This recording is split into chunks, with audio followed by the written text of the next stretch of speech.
A very good morning to all of you. So in today's session we are going to start a revision video lecture series on research methodology. So we have already completed our syllabus in research methodology. So this is the revision video lecture series of research methodology. See, today we are taking the concept of the research, यानी कि मैं आज आपको basically research क्या होता है, research की meaning क्या होते हैं, वहाँ से पढ़ाना स्टार्ट कर रही हूँ. अगर आपका कोई भी लेक्चर इवन क्लास में या फिर मैंने जो ऑनलाइन वीडियो लेक्चर सीरीज़ थी उसमें मिस हो गया है तो प्लीज़ परेशान मत होइएगा. जस्ट बिकॉज इस रिवीजन लेक्चर सीरीज़ में मैं आपको शुरू से सारे कंसेप्ट पढ़ाऊंगी. सो आज हम स्टार्ट करते हैं बेसिकली रिसर्च से कि बेसिकली रिसर्च का मीनिंग क्या होता है. सी, अगर मैं कॉमन वर्ड्स में बात करती हूँ रिसर्च की, सो आपको ये देखने को मिलता है कि research is basically the comprises of two words. ठीक है, the first is research re and the second is search. तो रिसर्च क्या है, बेसिकली कॉम्बिनेशन है दो वर्ड्स का. The first is re and the second is search. तो research को मिला के बना, री प्लस सर्च को मिला के बना रिसर्च. री का मतलब क्या होता है, री इम्प्लाइज अ रिपीटेटिव प्रोसेस, यानी कि जो प्रोसेस आपकी रिपीटेड बेसिस पे हो रही है. And search denotes making a thorough examination, किसी भी चीज़ के बारे में बहुत ज़्यादा डिटेल में एग्जामिनेशन करना, थॉरो एग्जामिनेशन करना सर्च कहलाता है. ठीक है, सो यहाँ पे अगर हम देखें तो री का मतलब हो गया रिपीटेटिव प्रोसेस एंड सर्च का मतलब होता है थॉरो एग्जामिनेशन, यानी कि किसी भी चीज़ पे दोबारा से थॉरो एग्जामिनेशन करना रिसर्च कहलाता है. ठीक है, अब आगे देखते हैं. और थॉरो एग्जामिनेशन भी कह सकते हैं आप इसको, या फिर लुकिंग वेरी केयरफुली भी कह सकते हैं किसी के ऊपर, तो वो भी रिसर्च सर्च का ही मीनिंग होता है. So in general research can be defined as a scientific process where new facts, ideas and theories are established or prove in different areas of knowledge. It means that कि basically research क्या हो गया, research आपकी वो scientific process है जिसमें नए facts, ideas, theories को स्टेब्लिश किया जाता है और प्रूव किया जाता है अलग अलग नॉलेज के एरियाज़ में. समझ में आई बात. तो रिसर्च क्या है, बेसिकली आपको रिपीटेटिवली जब हम नए आइडियाज़ को ढूंढने के लिए, नए व्यूज़ को ढूंढने के लिए, नई थ्योरीज को ढूंढने के लिए हम थॉरो एग्जामिनेशन करते हैं तो वो चीज़ आपकी रिसर्च कहलाती है. ठीक, आप रिसर्च में आगे देख लेते हैं. Research is a systematic activity directed towards discovery and the development of an organized body of knowledge. It means that research आपकी वो systematic activity है जो डायरेक्ट करती है आपकी डिस्कवरी को या किसी भी चीज़ के डेवलपमेंट को, और ये क्या होती है, एक ऑर्गेनाइज्ड बॉडी ऑफ नॉलेज होती है.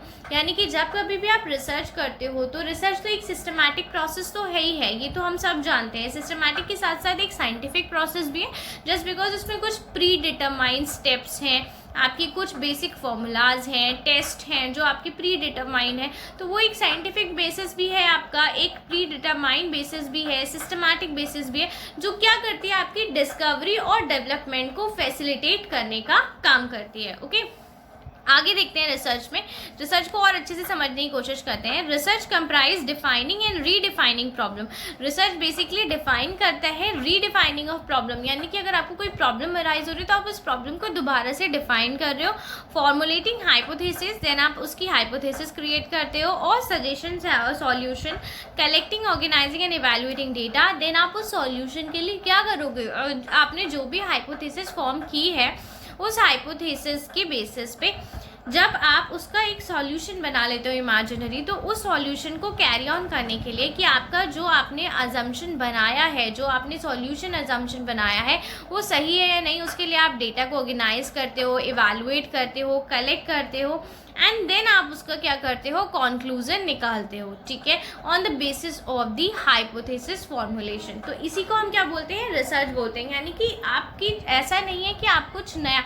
सी, इन्वेंशन और रिसर्च में डिफरेंस क्या होता है, इन्वेंशन और रिसर्च में यही डिफरेंस होता है. इन्वेंशन का मतलब होता है आप कुछ ऐसा बना रहे हो जो आपकी सोसाइटी में एग्जिस्ट ही नहीं करता. ठीक, वो चीज़ आपकी आती है इन्वेंशन में. बट रिसर्च में क्या होता है, रिसर्च का मतलब होता है एक्सप्लोर करना, यानी कि वो चीज़ें जो आपकी सोसाइटी में मौजूद हैं, एंड हो सकता है कि पहले भी उन पर किसी ने उस चीज़ पे थीसिस लिख रखे हैं या पहले भी उन पर थ्योरीज गिवन है, लेकिन आप क्या कर रहे हो, उसी कंसेप्ट को लेके उसकी थॉरो एग्जामिनेशन करके आप नए आइडियाज़ को डेवलप कर रहे हो, तो वो चीज़ आपकी रिसर्च में आती है. तो मैंने इसीलिए बोला कि रिसर्च में क्या होता है कि जो चीज़ें आपकी सोसाइटी में मौजूद हैं बट आपको उनको एक्सप्लोर करना है, आपको उन्हीं चीज़ों पे डिटेल में एग्जामिनेशन करनी है ताकि आप कुछ नए फैक्ट्स, नए आइडियाज़ डेवलप कर सको। वही चीज़ आपकी रिसर्च कहलाती है, ठीक है। सो आई थिंक यहाँ पे आपको रिसर्च का मीनिंग क्लियर हो गया होगा कि बेसिकली रिसर्च क्या होती है। नेचर ऑफ रिसर्च भी डिस्कस कर लेते हैं।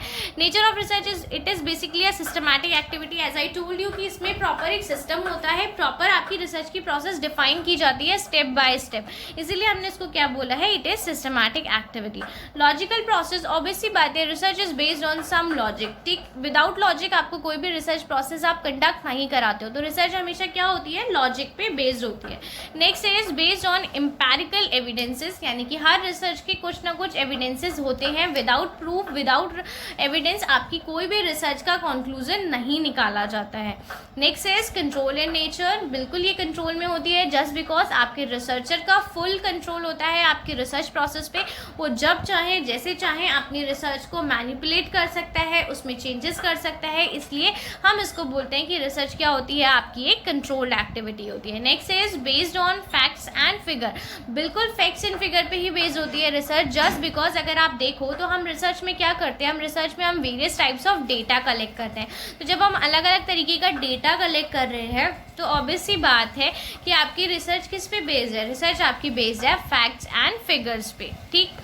Next is explorative in nature. As I told you कि हम रिसर्च में क्या कर रहे होते हैं, एक्सप्लोर ही कर रहे होते हैं the concept which are present in the society, but still हम उन्हीं कंसेप्ट पे थॉरो एग्जामिनेशन कर रहे हैं, उन्हीं को हम और ज़्यादा एक्सप्लोर कर रहे हैं, कुछ अननोन फिक्स उसमें से निकाल के लेके आ रहे हैं, तो वो सब आपका क्या कहलाता है, रिसर्च कहलाता है। तो ऑब्वियसली बात है कि research is explorative in nature. Next is descriptive in nature, research में चीज़ें डिस्क्राइब की जाती हैं, बिल्कुल की जाती हैं। आपकी प्रॉब्लम्स होंगी तो वो भी डिस्क्राइब की जाएगी, आपके सॉल्यूशंस जो भी आएंगे वो भी डिस्क्राइब किए जाएंगे।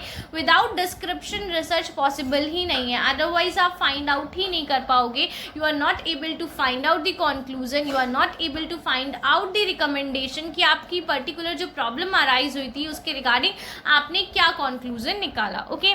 Next is accurate in nature. Yes, obvious सी बात है, रिसर्च आपका एक्यूरेट होती है नेचर में जस्ट बिकॉज आपकी जो रिसर्च कंडक्ट कराई जाती है ये कुछ साइंटिफिक प्रिंसिपल पे भी बेस्ड है। आपका कुछ स्टेप्स इसमें डिफाइन किए गए हैं, आपके फिक्स फॉर्मूलाज बनाए गए हैं, टेस्ट डिसाइड किए गए हैं कि आप इन टेस्ट को आप लगाओगे, उसके बाद ही आपका जो सॉल्यूशन आएगा आप उसको मान सकते हो। सो बेसिकली क्या है कि रिसर्च क्या होती है, आपकी एक्यूरेट होती है नेचर में। Next is repetitive nature. As I told you कि are what are implies, are is implies यानी कि री, बेसिकली आर या री बोलो आप, तो री इम्प्लाइज बेसिकली रिपीटेटिव, यानी कि पहले भी इस पे काम हो चुका है ना, आप दोबारा से इसी प्रॉब्लम पे काम कर रहे हो, तो वो सब आपकी किस में आती है, रिसर्च में आती है। तो रिसर्च हमेशा क्या होती है, रिपीटेटिव इन नेचर होती है। ऐसा नहीं है आप पहली बार उस चीज़ पे रिसर्च कर रहे हो या आपने पहली बार उस प्रोसेस को स्टार्ट किया है, आपसे पहले भी इस टॉपिक पे बहुत सारे लोग रिसर्च कर चुके हैं, आपसे पहले भी बहुत सारे लोग उसके ऊपर थॉरो एग्जामिनेशन कर सके हैं। तो बेसिकली रिसर्च हमेशा रिपीटेटिव इन नेचर होती है, नए नए चीज़ों पे रिसर्च होती रहती है, नए नए कंसेप्ट डेवलप होते रहते हैं, थ्योरीज आती रहती हैं। तो ये सब क्या है, this is a repetitive process कि बार बार ये चीज़ें होती रहती हैं। ऐसा नहीं है कि एक बार चीज़ हो गई देन एंड हो गई। अब अगर आप देखो, अगर मैं मोबाइल फ़ोन के एरियाज़ में बात करूँ तो क्या एक बार मोबाइल फ़ोन का इन्वेंशन हो गया था उसके बाद चीज़ें ख़त्म हो गई? नहीं, हर रोज़ रिसर्च चलती है, हर रोज़ एक नया वर्जन निकल के आता है फ़ोन का, ठीक है। हर रोज़ उन्हीं चीज़ों को एक्सप्लोर किया जाता है। तो वही मैं आपको बोल रही हूँ कि research is never ending process. आपने आपकी प्रॉब्लम थी, आपने अपने बेसिस पे सॉल्यूशन निकाले, किसी और को कोई और प्रॉब्लम अराइज हुई सेम टॉपिक के रिगार्डिंग, तो वो उसी टॉपिक पे दोबारा से रिसर्च करेगा, ठीक है। So basically research is never ending process, research हमेशा चलती ही रहती है, इसीलिए हम बोलते हैं कि research is repetitive in nature. I think यहाँ पे आपको रिसर्च का मीनिंग क्लियर हुआ होगा। In case you have any doubt regarding the meaning of the research, you can ask me any time. Thank you, have a